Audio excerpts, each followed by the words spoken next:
சேனையாகிய வெட்டுக்கிளிகளும் பச்சை கிளிகளும் முசுக்கட்டை பூச்சிகளும் பச்சை புழுக்களும் பட்சித்த வருஷங்களின் விளைவை உங்களுக்கு திரும்ப அளிப்பேன். பட்சித்த வருஷங்களின் விளைவை உங்களுக்கு திரும்ப அளிப்பேன். இங்கே என்ன திரும்ப தருவேன் என்று கர்த்தர் சொல்லுகிறார்? விளைவை உங்களுக்கு திரும்ப தருவேன். எதை தருவார்? விளைவை தருவார். கர்த்தருக்கு ஸ்தோத்திரம். சில வருடங்களாக நம்முடைய சில விளைச்சல்களை, சில பலன்களை, சில காரியங்கள் பட்சித்து போட்டிருக்கின்றன. அந்த பட்சித்து போடப்பட்டதான அந்த விளைவை இந்த வருஷத்தில் கர்த்தர் நமக்கு தருவேன் என்று சொல்லுகிறார். ஹல்லேலூயா. ஒருவேளை உங்கள் வாழ்விலே நீங்கள் பயிர் செய்கிறதிலே எழுத்தின்படியாக விளைச்சல்கள் சில ஆண்டுகளாக இழந்து கொண்டு வரலாம். ஆனால் இந்த வாக்குத்தத்தத்தை நாம் அதிலே விசுவாசத்தோடு எடுத்து ஜெபிக்கும் பொழுது கண்டிப்பாக வாக்குத்தத்தத்தில் உண்மையுள்ள கர்த்தர் உங்களுடைய வயல் நிலங்கள், தோட்டங்கள், உங்களுடைய விருட்சங்கள், உங்களுடைய செடி கொடிகள், இவைகளுடைய விளைவு கடந்த காலங்களில் உண்டான அந்த மங்கல்கள், அந்த குறைவுகளை மாற்றி அவைகளை கூட திரும்ப தருவார். அல்லேலூயா. சில வருடங்களா கீழே இறங்கி கொண்டு வந்திருக்கலாம். ஆனால் இந்த வருடத்தில் கர்த்தர் தரப்போகிற அந்த மகசூல் பழைய வருடங்களுடைய அந்த குறைச்சலை அது அகற்றி அல்லது ஈடுகட்டுகிறதாக அது அமைந்துவிடும். அல்லேலூயா. நாம் எப்படி அதை விசுவாசத்தை எடுத்துக்கொள்ளுகிறோமோ அப்படியே கர்த்தர் அந்த கிரியைகளை செய்வார். நீ விசுவாசித்தபடியே உனக்கு ஆக கடவது. நீ விசுவாசித்தால் தேவனுடைய மகிமையை காண்பாய். நம்முடைய வாழ்க்கை முழுவதற்குமே தேவனுடைய ஆசீர்வாதம் உண்டு. எனவே நம்முடைய விளைச்சல்கள் மாத்திரமல்ல, நம்முடைய பலவிதமான பிரயாசங்கள் இருக்கிறது. நம்முடைய வருமானத்தின் வழிகள் ஆசீர்வதிக்கப்பட வேண்டும். ஒருவேளை பயிர் தொழில் செய்கிறவர்களுக்கு மட்டும் அல்ல, தொழில் செய்கிறீர்கள், பல்வேறு விதமான தொழில்கள், சில வேலைகளில் நீங்கள் சேர்ந்து வேலைகள் செய்து கொண்டிருக்கின்றீர்கள். தினசரியாக கூலிக்கு உழைக்கிற தேவ பிள்ளைகள் இங்கே உண்டு. மாத சம்பளத்திற்கு பணிபுரிகின்றவர்கள் உண்டு. எல்லாருக்குமே இந்த வசனம் சொந்தம். நீங்கள் கடந்த நாட்களில் பட்சித்த வருஷங்களின் விளைவை கர்த்தர் உங்களுக்கு திரும்ப தருவார். ஹல்லேலூயா. எனவே பிரியமானவர்களே, நீங்கள் அதை இன்றைக்கு காலை வேளையிலே விசுவாசியுங்கள். கர்த்தர் நிச்சயமாக இந்த வருடத்தில் கடந்த வருடங்களில் இழந்து போன அந்த விளைச்சல்களினுடைய எல்லா நன்மைகளை எனக்கு இரட்டிப்பாக ஈடுகட்டி தருவார் என்று சொல்லி நீங்கள் விசுவாசித்து செயல்படுங்கள். கடந்த காலங்களில் பணங்கள் குறைந்திருக்கலாம், பொருளாதார கஷ்டங்கள் உண்டாயிருக்கலாம், பல நெருக்கடிகளை சந்தித்திருக்கலாம். ஆனால் அவைகளுடைய வாட்டம் எல்லாம் தீரத்தக்க அளவிலே கர்த்தர் ஒரு பெரிய ஒரு ஆசீர்வாதத்தை கண்டிப்பாக தருவார். ஹல்லேலூயா. விளைவை கர்த்தர் ஆசீர்வதித்து தருகிறவர்.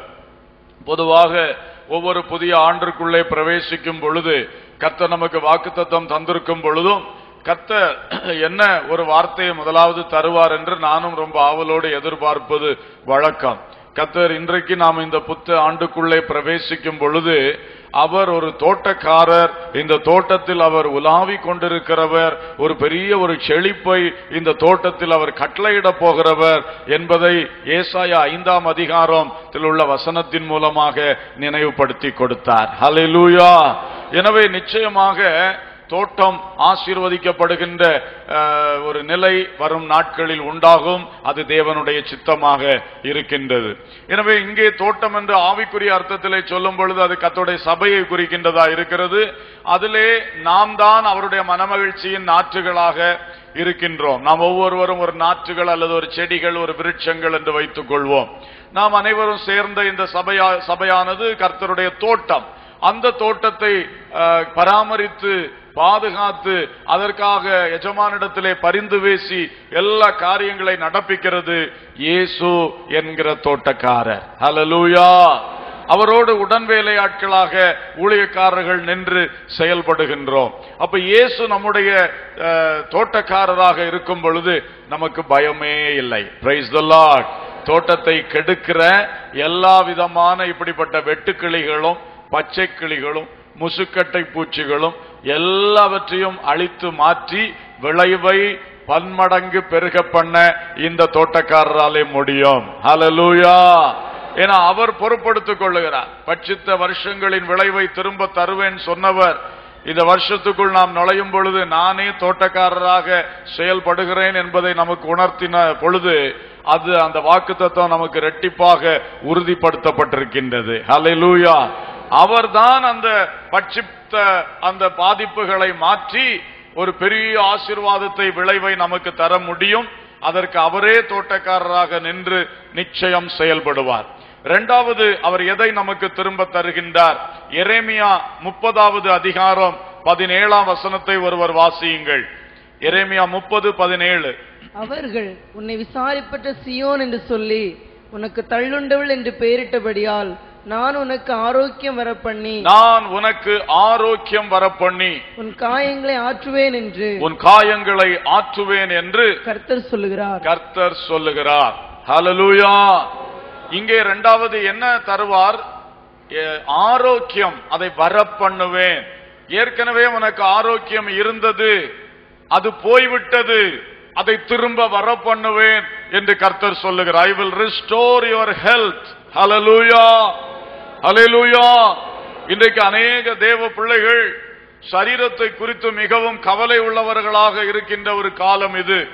நாங்கள் கடந்த நாளிலே பேசிக் கொண்டிருந்த பொழுது இந்த காலம் எப்படி பல நூதனமான வியாதிகள் மனுஷனை தாக்குகிறது என்று சொல்லி பேசிக் கொண்டிருந்த பொழுது ரொம்ப ஆச்சரியமாயிருந்தது சில தகவல்கள். அவ்வளவு பயங்கரமாக மனிதனுடைய சரீரம் இந்த நாட்களில் பட்சிக்கப்பட்டு கொண்டே இருக்கிறது. ஆனால் பிரியமான கர்த்தருடைய பிள்ளைகளே, நம்முடைய சரீரத்துக்கு எஜமானாயிருக்கிறவர் கர்த்தர். ஹல்லேலூயா. நம்முடைய சரீரத்துக்கு இரட்சகராக சிலுவையில் அவருடைய சரீரத்தை கொடுத்தவர் நம்முடைய இயேசு கிறிஸ்து. அவரே நம்முடைய பரிகாரியாகவும் இருக்கின்றார். ஹல்லேலூயா. எனவே நம்முடைய சரீரத்திலே அவர் சொல்லுகிறார், மகனே மகளே, உன்னை விட்டு போய்விட்டதான அந்த ஆரோக்கியம் அதை நான் திரும்ப உன்னிடத்தில் வர பண்ணுவேன். கரங்களை தட்டி கர்த்தரை மகிமைப்படுத்தலாம். ஹல்லேலூயா. எனவே கர்த்தர் எதை திரும்ப தரப்போகிறார் என்றால், நாம் இழந்து போன சுகத்தை, இழந்து போன சரீர பலனை நமக்கு மறுபடியும் அவர் தரப்போகின்றார். ஹல்லேலூயா. எல்லாருக்கும் மகிழ்ச்சி தானே? Price the Lord. இந்த வசனத்தை குறித்துக் கொள்ளுங்கள். நீ விசாரிப்பற்ற சீயோன் என்றும் தள்ளுண்டவள் என்றும் உன்னை குறித்து சொல்லப்படுகிறதா? கவலைப்படாதே, கவலைப்படாதே. உன் சரீரத்தின் வேதனைகள், உன் சரீரத்தின் வியாதியினாலே உனக்கு மனதில் உண்டான துக்கங்கள், இவைகளோடு நீ இருந்து கொண்டிருக்கும் பொழுது கர்த்தருடைய வசனம் சொல்லுகிறது, நான் உனக்கு ஆரோக்கியம் வர பண்ணுவேன். அல்லேலூயா. கவலையை விட்டு விடுங்கள். கவலைப்படுகிறதுனால் எவன் தன் சரீர அளவோடு ஒரு முழத்தை ஆகிலும் கூட்டுவான் என்று இயேசுவே பிரசங்கித்திருக்கிறார். எனவே கவலைப்படுகிறதுனாலே நம்முடைய சரீரத்துக்கு மோசம்தான் உண்டாகுமே ஒழிய சுகமோ முன்னேற்றமோ உண்டாக வாய்ப்பே இல்லை. கவலையை விட்டுவிட்டு கர்த்தர் எனக்கு சொல்லி இருக்கிறார், நான் ஆரோக்கியத்தை உனக்கு திரும்ப வர பண்ணுவேன், விளைவை திரும்ப தருவேன். அடுத்தது என்ன தருவார்? ஆரோக்கியத்தை உனக்கு திரும்ப தருவேன் சொல்லுகிறார். ஹல்லேலூயா. இந்த ஆரோக்கியத்தை பெற்றுக்கொள்ள தேவ பிள்ளைகள் கர்த்தரை அதிகமாய் துதிக்க வேண்டும். நன்றாக துதிக்கிற தேவ பிள்ளைகளிடத்திலே சாத்தானும் அவனுடைய அசுத்த ஆவிகளும் நெருங்காது. கர்த்தருக்கு ஸ்தோத்திரம். பாருங்கள், நாம் நல்லா துதித்து ஸ்தோத்தரித்து ஆவியில் நிறைந்து ஜெபிக்கிற ஒரு பழக்கமுடையவர்களாக இருந்தால் இன்றைக்கு நம்மிடத்திலே போராடுகிற இந்த பல வியாதியின் போராட்டம் நம்ம பக்கமே வர முடியாது. அல்லேலூயா. வியாதிகள், அப்ப ஜெபிக்கிறவங்களுக்கு வியாதியே வராதா என்றெல்லாம் சிலர் கேள்வி கேட்பார்கள். வியாதி என்பது எல்லா மனுஷருக்கும் வைக்கப்பட்டிருக்கிறது. எலிசா தீர்க்கதரிசி வல்லமை உள்ள தீர்க்கதரிசியாக இருந்தும் வியாதி இருந்தது, வியாதியிலே மரித்தார், எல்லாம் வேதம் சொல்லுது. ஆனால் இந்த வியாதி போராட்டம் என்று ஒன்று இருக்கிறது. அது ஓயாத வியாதி, ஓயாத பலவீனம், ஓயாத துன்பம் நம்மை ஒன்றும் செயல்பட விடுவதில்லை. கவலைக்குள் ஆக்குகிறது, கஷ்டத்துக்குள் ஆக்குகிறது, காரியங்களை தடை செய்கிறது. அப்ப நாம நல்லா துதிக்கும் பொழுது இன்றைக்கு இருக்கிற அநேக வியாதிகள் தானா ஓடிப்போம். அல்லேலூயா. பிசாசு அவைகளை கொண்டு போட்டு நம்மை பயமுறுத்துகிறான், நம்மை கலங்கடிக்கிறான், நம்மை கட்டி போடுகிறான். இந்த மாதிரி காரியங்களிலே தேவ பிள்ளைகள் நல்லா துதிக்க துதிக்க துதிக்க துதிக்க சரீரத்திலே ஒரு புதுபலன் உண்டாகும். ஆமென். Praise the Lord. நிச்சயமாக கர்த்தரை துதிக்கணும். காலை வேளையில எழும்பி கர்த்தரை துதிக்கணும், கர்த்தரை பாடணும். அதை நாம செய்யும் பொழுது நம்ம அதிகாலையில் நம்முடைய ஹெல்த் ஃப்ரெஷ்ஷா இருக்கும். அப்பொழுது அதை கர்த்தருக்கு காணிக்கையா படைக்கணும். அதிகாலையில் நம்ம எழும்பின உடனே நம்முடைய இன்னொரு வேலைக்குள்ள நாம போகாதபடி, உடனே நேரா போய் சமையல் கட்டில போய் சமையல் பண்ணாதபடி, உடனே கதவு திறந்து வெளியே இறங்கி வேலைகளை செய்ய முற்படாதபடி, அந்த ஃப்ரெஷ்ஷா எழும்பின உடனே முதல்ல நம்முடைய பலனை கர்த்தருக்கு காணிக்கை ஆக்கணும். அல்லேலூயா. அது தேவனை துதிக்கணும், தேவனை ஸ்தோத்திரிக்கணும், தேவனை பாடணும். அந்த நாளின் காரியங்களை தேவனிடத்தில் ஒப்பு கொடுக்கணும். கொஞ்சம் நடந்து நடந்து நடந்து ஜெபிக்கலாம், முழங்காலில் நின்று ஜெபிக்கலாம், நடந்து நடந்து ஜெபிக்கலாம். ஒருவேளை சிலர்லாம் காலையில வாக்கிங் போகிற பழக்கம் இருக்கிறது, காலையிலே சிலர் சாயங்காலம் போகிறார்கள், நல்லது. அப்படி போகும்பொழுது அதையே உங்களுடைய ஜெப நடையாய் நீங்கள் மாற்றிக்கொள்ளலாம். அல்லேலூயா. வாக்கிங் போகிற பழக்கம் இருக்கிற தேவ பிள்ளைகள், உங்க சரீரத்துக்காக நீங்க வாக்கிங் போகும் பொழுது உங்களுக்கு உள்ளே இருக்கிற ஆவி பலப்படுவதற்காக ஸ்தோத்திரமும் பண்ணிக்கொண்டே போனீங்கன்னா அது ஒரு ஜெப நடையா மாறிடும். ஆவிக்குரிய பிரயோஜனமும் உண்டாகும், சரீரத்திலையும் நல்ல ஆரோக்கியம் கிடைக்கும். அல்லேலூயா, ஸ்தோத்திரம். எனவே கர்த்தரை தருவார். சமைக்கும் பொழுது ஸ்தோத்திரத்தோடு சமையுங்கள், அதை புசிக்கும் பொழுது ஸ்தோத்திரம் பண்ணி புசியுங்கள். முறுமுறுப்பு, சண்டைகள், ஆகாரத்துக்காக மாறி மாறி பேச்சுகள், வருத்தங்கள், ஒரு குழப்பங்கள் இவைகளை உண்டாக்காதபடி அந்த ஆகாரங்களை சமாதானமாய் ஸ்தோத்திரம் பண்ணி புசியுங்கள். ஸ்தோத்திரம் பண்ணி புசிக்கும் பொழுது கர்த்தரதை பரிசுத்தப்படுத்தி தருகிறார். அது நமக்கு பலனும் சத்துமாக மாறிவிடுகிறது. ஹல்லேலூயா. எனவே துதி, ஸ்தோத்திரம், தேவனை புகழுகிற அந்த அனுபவங்கள் இருக்கும் பொழுது தேவனுடைய பிரசன்னம் அதிகமாய் நமக்கு உண்டாகும், சரீரத்துக்கு நன்மை உண்டாகும். கர்த்தர் சொல்லுகிறார், உனக்கு ஆரோக்கியம் நான் வரப்பண்ணுவேன். அல்லேலூயா. அதோடு உள்ளத்தின் காயங்களையும் என்ன செய்வாராம், ஆற்றுவேன் என்று சொல்லுகிறார். மூன்றாவது எரேமியா 27:22 வாசிக்கலாம். எரேமியா 27:22. நான் அவைகளை விசாரிக்கும் நாள் வரைக்கும் அவைகள் அங்கே இருக்கும், பின்பு அவைகளை திரும்ப இந்த ஸ்தலத்திற்கு கொண்டு வர பண்ணுவேன் என்று கர்த்தர் சொல்லுகிறார் என்றேன். அவைகளை திரும்ப இந்த ஸ்தலத்துக்கு கொண்டு வர பண்ணுவேன் என்று கர்த்தர் சொல்லுகிறார். எவைகளை என்றால் முந்தின வசனத்திலே பார்க்கிறோம், நேபுகாத் நேச்சார் காலம், நெபுசராதான் காலங்களிலே எருசலேமில் இருந்த ஆலயத்தின் பணிமுட்டுகள், அரமனையின் பணிமுட்டுகள், எருசலேம் பட்டணத்தில் உள்ள பணிமுட்டுகள் எல்லாம் பாபிலோனுக்கு கொண்டு செல்லப்பட்டது. அந்த பாபிலோனுக்கு கொண்டு செல்லப்பட்டவைகளை, அந்த பொருட்களை, அந்த பணிமுட்டுக்களை நான் திரும்ப எருசலேமாகிய இந்த ஸ்தலத்துக்கு கொண்டு வர பண்ணுவேன். கரங்களை தட்டி தேவனை மகிமைப்படுத்துவோம். அல்லேலூயா, அல்லேலூயா. கர்த்தர் எதை ரெஸ்டோர் பண்ணி தருவார்? நாம் இழந்து போன பொருட்களை நமக்கு ஆண்டவர் திரும்ப எடுத்து தருவார். எத்தனை பேர் விசுவாசிக்கிறீங்க? ஆமென், அல்லேலூயா. பொருட்கள், எழுத்தின்படி பொருட்களை இழந்திருக்கலாம், திருட்டு போயிருக்கலாம், யாராயிலும் கடனுக்கு அடமானமாக வாங்கி கொண்டு போய் அதை மீட்க வாய்ப்பு இல்லாமல் இழந்து போயிருக்கலாம். இன்னும் பல ரீதியிலே நாம் இழந்து போயிருக்கலாம். ஏன் நம்முடைய புத்தியினத்தினால் கூட சில நல்ல பொருட்கள், நல்ல நன்மைகளை நாம் இழந்திருக்கலாம். பல விஷயங்கள் இருக்கிறது. எந்த பச்சைக்கிளியோ வெட்டுக்கிளியோ எதன் மூலம் இழந்தோம் என்பது இப்ப காரியம் அல்ல. புது வருடத்தின் வாக்குத்தத்தத்தின் செய்தி, இழப்பு எப்படி வந்திருந்தாலும் நான் உனக்கு அதை திரும்ப தருவேன் என்பதுதான் வாக்குத்தத்தம். அல்லேலூயா. நீ அதெல்லாம் உடையவனாய் வாழ்ந்து கொண்டிருந்தாய், அதெல்லாம் உடையவளாக நீ வாழ்ந்து கொண்டிருந்தாய். ஆனால் இன்றைக்கு அவைகள் உன்னை விட்டு எடுத்து போடப்பட்டிருக்கின்றது, பாபிலோனுக்கு கொண்டு செல்லப்பட்டிருக்கின்றது. அவைகளை திரும்ப இந்த ஸ்தலத்திற்கு நான் கொண்டு வருவேன் என்று கர்த்தர் சொல்லுகிறார். அல்லேலூயா. ஆலயத்தின் பணிமுட்டுகள் கர்த்தருடையது. கர்த்தரை ஆராதிப்பதற்காய் பயன்படுத்துகிற காரியங்கள், கர்த்தருடைய சபையில் உள்ள காரியங்கள். அப்படி ஆலயத்தின் பணிமுட்டுகளை அந்த நேபுகாத் நேச்சார் கொண்டு போனவைகளை நான் குறித்த நாளிலே திரும்ப கொண்டு வருவேன் கர்த்தர் சொல்லி இருக்கிறார். அரண்மனையில் உள்ள பணிமுட்டுகள், ராஜா வாசம் பண்ணுகிற வீடு, அரண்மனை, அந்த ராஜ அரண்மனையிலிருந்து சத்துரு கொள்ளை கொண்டு போனதான பொருட்கள், பணிமுட்டுகள் அனைத்தையும் நான் திரும்ப குறித்த நாளிலே கொண்டு வந்து சேர்ப்பேன் என்று கர்த்தர் சொல்லி இருக்கிறார். எருசலேமில் இருந்து அவன் எதெல்லாம் கொண்டு போயிருக்கிறானோ, பட்டணத்தில் இருந்து எதையெல்லாம் பணிமுட்டுகளை அவன் எடுத்து சென்றானோ அத்தனையும் நான் திரும்ப இதே ஸ்தலத்திற்கு கொண்டு வருவேன் என்று கர்த்தர் சொல்ல. ஒருவேளை தேவ பிள்ளைகளே, இப்படிப்பட்ட உங்களுடைய பொருள் இழப்புகள், கஷ்டங்களுக்குள்ளே யார் இருக்கின்றீர்களோ, இன்றைக்கு இந்த வருடத்தின் முதல் நாள் ஆண்டவர் உங்களோடு பேசுகிற இந்த வசனத்தை நீங்கள் விசுவாசியுங்கள். கர்த்தர் நிச்சயமாக உங்களுக்கு அதை திரும்ப தர வல்லவராக இருக்கின்றார். ஹல்லேலூயா, ஹல்லேலூயா. எதை நாம் நம்மிடத்தில் இருந்தது போய்விட்டதோ அதை திரும்ப தர கர்த்தர் இந்த வருஷத்தில் நமக்கு வாக்குத்தத்தம் கொடுக்கிறார். இன்னொன்று பாருங்கள், ஆதியாகம புஸ்தகத்திலே படிக்கிறோம், 40ஆம் அதிகாரம் 13ஆம் வசனம் வாசியுங்கள். 3 நாளைக்குள்ளே பார்வோன் உன் தலையை உயர்த்தி உன்னை மறுபடியும் உன் நிலையிலே நிறுத்துவார். 21ஆம் வசனம். பானபாத்திரக்காரரின் தலைவனை பானம் கொடுக்கிற தன் உத்தியோகத்திலே மறுபடியும் வைத்தான். அந்தபடியே அவன் பார்வோனுடைய கையிலே பாத்திரத்தை கொடுத்தான். மறுபடியும் வைத்தான்.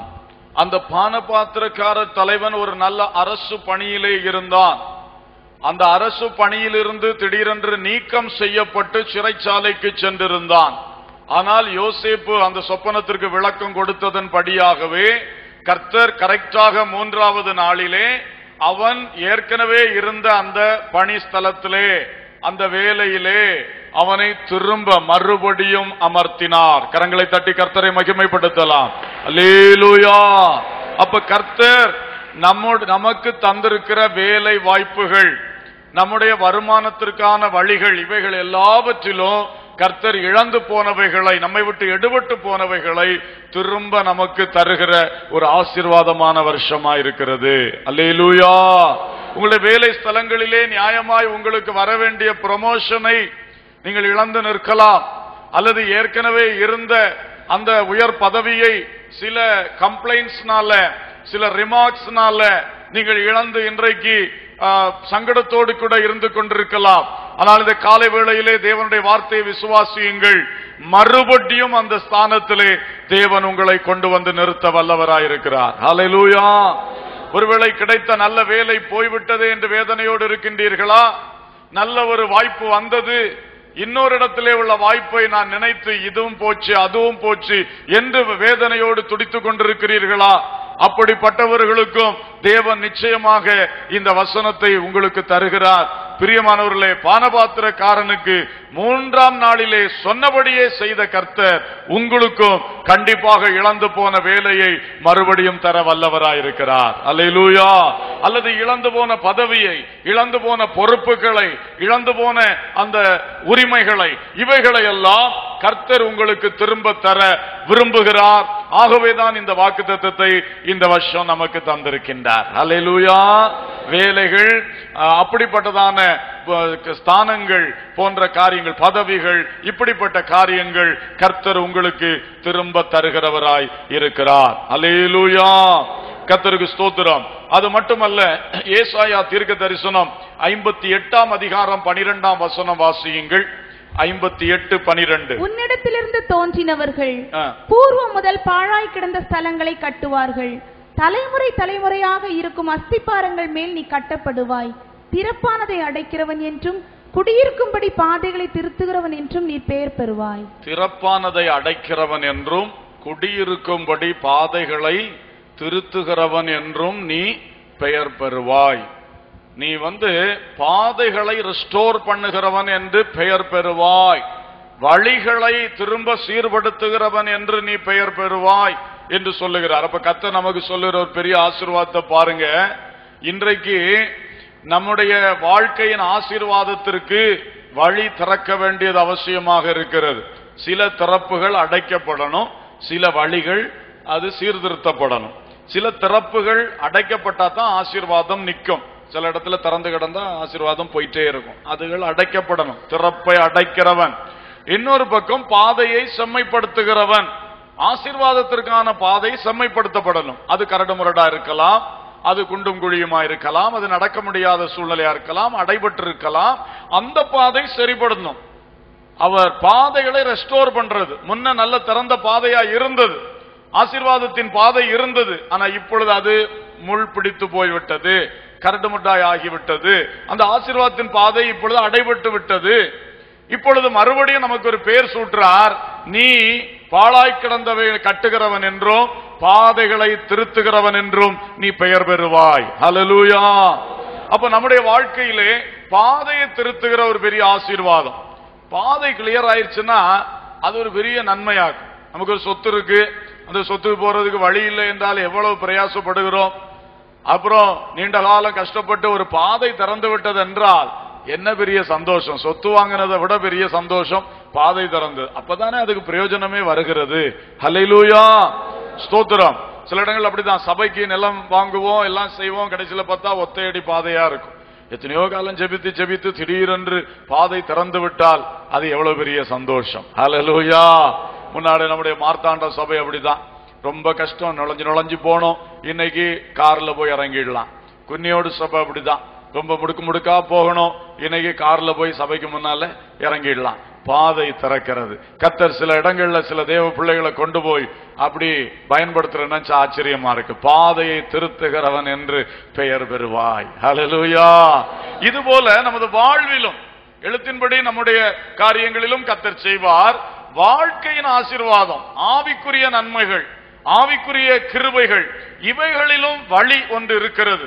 தன் வழியை செவ்வைப்படுத்துகிறவனுக்கு தேவனுடைய ரட்சிப்பை வெளிப்படுத்துவேன் என்று கர்த்தர் சொல்லி இருக்கிறார். ஹல்லேலூயா. ஸ்தோத்திர பலியிடுகிறவன் என்னை மகிமைப்படுத்துகிறான், தன் வழியை செவ்வைப்படுத்துகிறவனுக்கு தேவனுடைய ரட்சிப்பை வெளிப்படுத்துவேன். அப்போ நம்முடைய வழிகளை திருத்தி முன்னே இருந்த அந்த நல்ல வழி, பரிசுத்தமான வழி, ஆசீர்வாதமான வழி, அந்த நேர்மையான வழி என்கிற அந்த அழகிய வழிகள், அதுதான் தேவ ஆசீர்வாதத்துக்கு நேராய் வழி நடத்துகிற வழி. நித்திய ஜீவ பாதை, நித்திய